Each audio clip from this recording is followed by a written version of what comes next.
We are a conference that's talking about diverse ways to help improve healthcare capacity in Ukraine. I next want to invite Nele Melnichuk to talk about an electronic solution, an app, potentially to help people care for those affected by the war.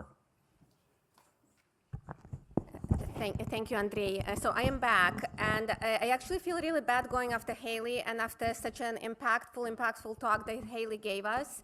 And it's always, usually the people who are organizing the conference get like the spot somewhere where probably it doesn't fit this presentation. But I had to argue for this 5 minutes, and I will not tell you everything what our organization is doing.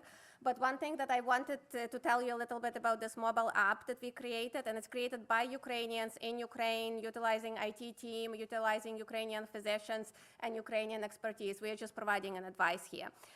But the reason why I wanted really to tell you about this, because I actually think that this is going to be an important tool for all of us to function together, because we are all working on education in Ukraine and capacity building with our small little silos.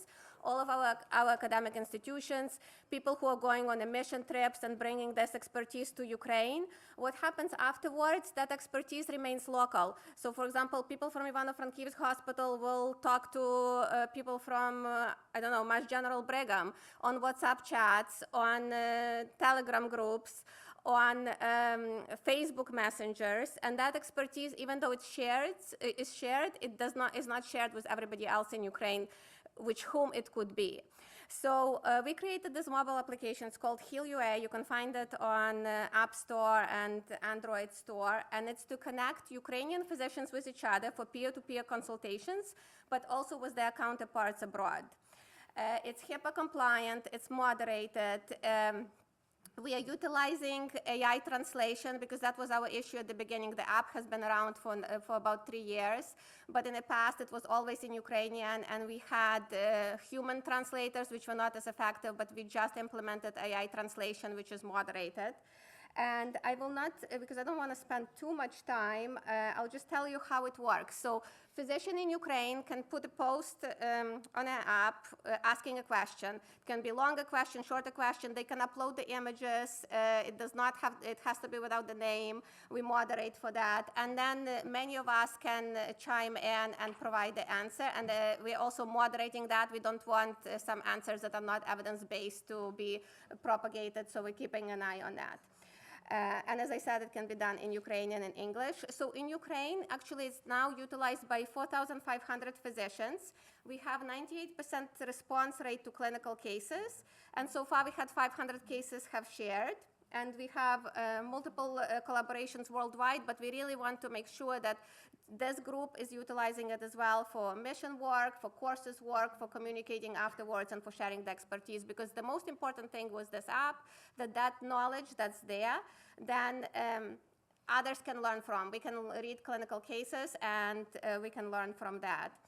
And we were chosen to be Clinton Global Commitment Makers this year. So our commitment was to grow this app to 12,000 users in the next 2 years, to implement this translation which we have done, and recruit more international experts to help. So please share with your community. Please come and talk to me about that.